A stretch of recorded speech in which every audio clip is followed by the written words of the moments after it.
Hello à tous, je vous souhaite un bon dimanche et je reviens aujourd'hui sur YouTube pour vous présenter, et non pas une book review, mais mon In My Mailbox, on va dire du mois d'août et des 3-4 premiers jours du mois de septembre, vu que j'ai pas pu m'empêcher de faire quelques achats lors de ma petite virée à Louvain-la-Neuve hier avec ma sister et mon chéri.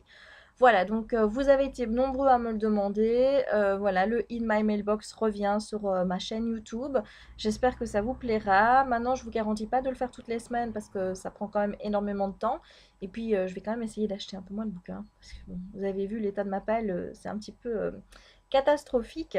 Mais j'essaierai en tout cas de le faire soit une fois toutes les 2 semaines, soit une fois par mois. Tout dépendra également de ce que j'ai à vous présenter. Si j'ai qu'un ou deux livres, bah, j'attendrai la fin du mois. Si par contre j'en ai plus, eh bien je le ferai peut-être à la semaine. On verra bien, c'est l'avenir qui nous le dira. Voilà, allez, on commence tout de suite. Et comme d'habitude, je ne vous distingue pas, à part certains livres, s'il s'agit d'acquisition ou de livres reçus. Alors, premièrement, je vais vous présenter Instinct 2 de Vincent Villeminot qui a donc rejoint ma palle, qui est publié chez Nathan dans la collection Blast. Alors, je ne peux pas vraiment vous en parler parce que j'ai pas encore lu le tome 1. Il faut encore que je le lise, donc bah, comme ça je pourrais enchaîner, c'est pas plus mal. Mais par contre, Mi m'a fait remarquer à la toute fin, dans les remerciements, vous pouvez regarder page 324, 320, 323, 324, vous verrez, il est noté. Salut aux blogueurs qui ont lu et parfois aimé le premier tome de cette série, notamment toute la bande joyeusement communautaire de Livre Addict. Voilà, ça m'a fait super plaisir, cette petite dédicace à Livre Addict dans les remerciements. C'est touchant. Merci beaucoup, monsieur Villeminot. Voilà, donc j'ai hâte de commencer cette saga pour voir ce que ça donne, vu tout le bien que j'en entends sur la toile.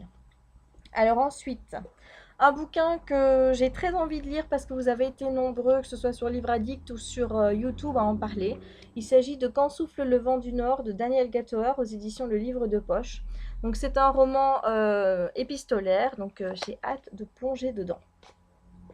Ensuite, celui-là je vous l'avais déjà montré, il s'agit de Maëv Regan, tome 1, Rage dedans. Je suis désolée, j'ai mon nez qui chatouille, hein. De Marika Gallman aux éditions du Petit Caveau. Donc c'est une nouvelle saga Bitlit Vampire. Il me tarde de me plonger dedans. J'ai programmé la lecture pour ce mois de septembre. Donc vous allez avoir mon avis très prochainement. Alors ensuite, ceux-là je les garde pour la fin. Un livre que j'ai acheté en français, mais que j'avais déjà acheté en anglais il y a quelques temps. Je vous l'avais d'ailleurs présenté dans un de mes In My Mailbox. Mais voilà, j'ai essayé de le lire en anglais, mais je me suis confrontée à un vocabulaire fantastique un peu compliqué, puisque j'ai pas vraiment lu de saga fantasy en anglais. Et pour bien apprécier ma lecture, bah, j'ai préféré switcher en français. Donc il s'agit de la saga des Royaumes Invisibles, le tome 1, La Princesse Maudite de Julie Kagawa, publié chez Darkis. Donc ils ont conservé la couverture d'origine, ce qui me fait super plaisir, avec les petits reliefs. Et vous avez quand même un beau pavé. Donc ça, c'est un roman qu'il me tarde de lire, surtout que je pense que le tome 2 va bientôt arriver. Alors, ensuite, j'ai fait le plein chez Milady. J'ai acheté plein de sagas. Alors, tout d'abord, j'ai acheté Laisse-moi entrer de John Ajvid Lindqvist. C'est un thriller de chez Milady, donc c'est un roman que j'avais très envie de découvrir, qui est en plus un roman suédois ou oui, en suédois. Donc comme j'ai aimé les Millennium, eh bien, je me suis dit pourquoi pas en tenter un autre. Voilà, Laisse-moi entrer, un roman qu'il me tarde de lire. Ensuite, j'ai continué avec, je suis désolée, mais j'ai vraiment mon nez qui me chatouille. Je sais pas qui pense à moi, mais il pourrait penser à moi à un autre moment. Donc, Les Vampires de Chicago, le tome 3. Mordre n'est pas joué de Chloé Neal. Donc, j'ai lu le tome 1, vous savez ce que j'en ai pensé. Je l'ai vraiment adoré. Le tome 2 est dans ma palle, le tome 3 aussi. Il y a des sagas où je préfère être à jour avec les publications. Comme ça, ben, quand j'ai envie de poursuivre, si je suis vraiment dedans et que j'ai envie d'enchaîner les tomes, ben, je les ai à la maison. Donc voilà, le tome 3 a rejoint ma palle. A aussi rejoint ma palle le tome 4 de Queen Betsy, Vampire et irrécupérable de Mary-Janice Davidson. Voilà, donc ça c'est une saga, j'ai adoré le tome 1, il me reste 2, 3, 4 à lire. C'est une saga que il me tarde de continuer, mais j'ai quelques lectures urgentes avant. Mais ça, à mon avis, vous verrez au moins un ou deux tomes avant la fin de l'année, j'espère, chroniquer sur mon blog et sur ma chaîne. Ensuite, Richelle Mead, évidemment, Succubus Dream, il me fallait le tome 3. Vous savez bien que j'ai adoré le tome 1 des aventures de Georgina Kincaid. J'en ai presque fait un coup de cœur. Malheureusement, il y avait un petit problème de prévisibilité sur le roman. C'est une saga qu'il me tarde de continuer. Donc, le tome 2 et le tome 3 ont rejoint ma palle vu qu'ils sont sortis en poche chez Milady. Je pense que le tome 4 sortira aussi en septembre, donc il la rejoindra directement aussi. Donc, saga à continuer à coup sûr. Alors, toujours chez Richelle Mead, nous avons le tome 2 de Signe Noir. C'est Reine des Ronces. C'est une saga que j'ai pas encore commencé, mais je kiffe Richelle Mead tellement, il faut absolument que je lise toutes ces sagas. Donc je me suis dit, voilà, le jour où tu as envie de démarrer Signe Noir, j'ai déjà les 2 premiers tomes dans ma palle et je pense que le tome 3 est prévu pour septembre-octobre, il me semble. Voilà. Alors ensuite, toujours chez Milady, je me suis pris les 2 tomes de Ghost Walker, donc le tome 1, donc Jeu d'ombre, et le tome 2, Jeu d'esprit. Voilà, une saga de Christine Feham, qui est présentée comme l'auteur de Beat It la plus vendue aux États-Unis, donc j'ai hâte de voir ce que ça va donner. J'ai pas trop lu les avis déjà présents sur Livre Addict pour pas me laisser influencer. Je sais pas trop de quoi ça parle, mais maintenant je me suis dit, quand il y a une nouvelle saga chez Milady, tu achètes et tu avises après. Voilà, surtout en bitlit. Maintenant, pour le reste, j'attends un petit peu, mais je vais vraiment essayer de lire beaucoup de sagas de bitlit chez Milady, puisque je raffole de leurs sagas. Les 2 tomes de Ghostwalker. Alors, chez Milady, c'est tout.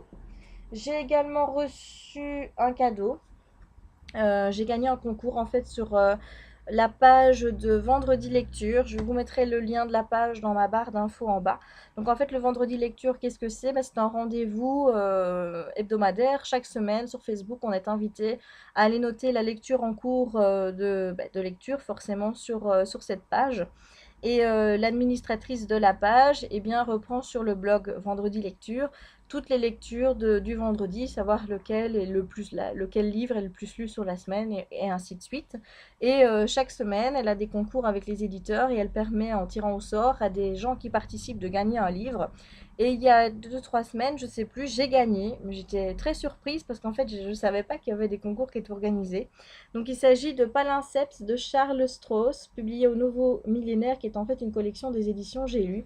C'est un roman de science-fiction qu'il me tarde de découvrir. En plus, il est tout petit, comme vous pouvez voir. Donc j'ai hâte. Alors ensuite, a rejoint ma palle un livre de Malika Ferdjouk, publié chez Flammarion, chaque soir à 11h. Donc je sais pas trop de quoi ça parle. Je vous lis pas les 4e de cover. J'ai décidé de plus le faire parce qu'en fait moi quand je regarde vos vidéos et que vous les lisez, je passe. Donc je passe tout de suite parce que je trouve ça un peu, ça ralentit un peu le rythme de la vidéo. Donc je me suis dit, si vous voulez aller voir le résumé, il est dispo soit sur Livre Addict en général ou alors sur Amazon. Mais moi je vais plus vous embêter à vous dire les 4e de cover. Ça c'est fini. Voilà, donc chaque soir à 11h, donc je sais pas trop de quoi ça parle, mais j'adore la couverture. Et en plus de ça, regardez, petite dédicace à mon attention de la part de l'auteur, donc ça fait toujours plaisir. Voilà. Alors ensuite, un livre d'une auteure que je connais pas encore. J'ai acheté un autre de ses bouquins, mais je les ai pas encore lus. Il s'agit de Katharina Mazetti, Les larmes de Tarzan chez Piment, donc France Loisirs, Belgique Loisirs. C'est un roman qui me donne envie quand je lis la 4e de cover. L'autre roman me tentait également. Maintenant, juste petite déception, je regrette d'avoir acheté l'édition Babel pour l'autre roman dont j'ai complètement oublié le nom. Tout simplement parce que je préfère les couvertures de chez France Loisirs. Je trouve qu'elles sont beaucoup plus colorées. Enfin, ça met de la vie, ça donne envie d'être lu. Donc, je regrette de ne pas avoir acheté l'autre livre dans la collection Piment. Voilà, mais mon avis, celui-ci, il va pas faire long feu parce que j'adore la cover. Ensuite, un petit bouquin de la rentrée littéraire, Éloge de la faiblesse de Alexandre Jolien, publié chez Marabout. Un petit roman tout mignon, tout petit. C'est en fait une conversation entre Alexandre et Socrate. Donc j'ai très envie de le lire. Mon avis, je le lirai bientôt parce que comme vous avez vu, il est tout petit, donc ça va pas me prendre énormément de temps. Je pense qu'en une soirée, il donc maintenant, je vais vous montrer 2 épreuves non corrigées que j'ai reçues. Les premières, c'est un coup de cœur de chez Brajlon. En tout cas, c'est comme ça que l'attaché presse me l'a présenté. Donc, il s'agit de Vivant de Isaac Marion, qui est un bouquin de zombies. Apparemment, il s'agit d'une histoire d'amour avec des zombies, si j'ai bien compris. Elle m'a dit que c'était un coup de cœur pour elle. Elle m'a dit que logiquement, je devrais bien aimer. Voilà, je vous montre le petit fascicule qui va avec. Normalement, je pense que ceci ce sera la couverture du bouquin. Et c'est un livre qui sort le 21 octobre prochain. Voilà. Donc ça, je vais le lire très rapidement pour vous donner mon avis. Et une autre épreuve, il s'agit de la saga Madison Avery, tome 1, Ange Gardien, de Kim Harrison chez Castlemore, qui sera publié le 14 octobre 2011. Aussi une saga que j'ai très envie de découvrir, mais alors là, je me pose quand même une petite question éditoriale. Je vois pas trop l'intérêt d'avoir publié les 3 tomes au mois d'octobre, donc le tome 1, 2 et 3 sortent le même mois. Il s'agit d'une trilogie, donc moi je me dis, bah, si on les sort tous les 3, et ben autant faire une intégrale. Il me semble que ça reviendrait quand même moins cher au lecteur, puisque là il s'agit quand même de 12 fois, 3 fois 12 euros. Vous voyez pas? Voilà, je vais essayer de. 3 fois 12,90 €. Voilà, donc je trouve que ça un peu cher. Ou alors bah, les espacer comme ils le font d'habitude, mais sortir les 3 tomes le même mois, je trouve ça un peu abusé. À part un objectif commercial, je vois pas trop l'intérêt. C'est juste ce petit machin qui me trotte dans la tête depuis que j'ai vu ça. Voilà. Et ensuite, j'ai acheté 2 livres en VO. Le premier, c'est un livre que j'avais envie de lire depuis quelques mois. Il est sorti au mois de mai. Il s'agit de Die for Me de Amy Plum avec donc Would You Risk Your Life for Love. Une couverture absolument magnifique, un livre qui me donne trop trop trop trop envie. Donc ça, je vais le lire à mon avis très vite, hein, peut-être le cumuler avec une lecture VF. Je vous donnerai mon avis, bien entendu, tout de suite que je l'aurai terminé. Et à mon avis aussi un bouquin que je vais commencer peut-être ce soir en parallèle avec ma lecture VF actuelle. Parce que là, je peux clairement plus attendre.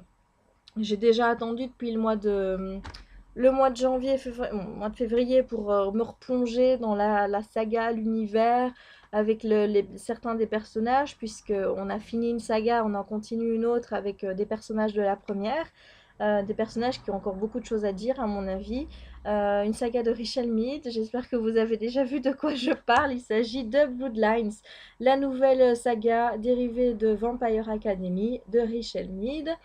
Une saga qu'il me tarde avec le personnage de Sydney dans lequel on retrouve Adrian et Jill pour ne pas les citer. Voilà, et eh bien pour moi c'est tout. Et vous, qu'avez-vous acheté durant le mois d'août, durant ces premiers jours du mois de septembre? Si vous avez fait une vidéo, n'hésitez pas à me la mettre en vidéo commentaire, comme ça je pourrais aller la voir. Si vous avez un lien, n'hésitez pas, moi j'adore d'aller voir les In My Mailbox, donc surtout n'hésitez pas à me les transmettre, j'irai voir vos IMM avec grand grand grand plaisir. Voilà, il ne me reste plus qu'à refermer cette In My Mailbox, à vous souhaiter une bonne fin de dimanche et à vous donner rendez-vous très bientôt, notamment demain pour retrouver le C'est lundi que lisez-vous. Et également durant la semaine pour la book review de Fièvre, que je dois encore faire, mais j'ai pas encore rédigé ma chronique écrite. Donc voilà, donc après ce sera tout. Je pense qu'il n'y aura pas de vidéo après Fièvre avant la semaine prochaine. Tout simplement parce que le livre mystère, je l'ai terminé, mais vous en doutez, j'ai pas le droit de poster de vidéo ni d'en parler avant la sortie du bouquin en librairie. Donc la vidéo sera faite beaucoup plus tard. Voilà. Et bien je vous... Oh, c'est pas possible ça. Je vous souhaite une bonne fin de dimanche et je vous dis à très vite. Bisous.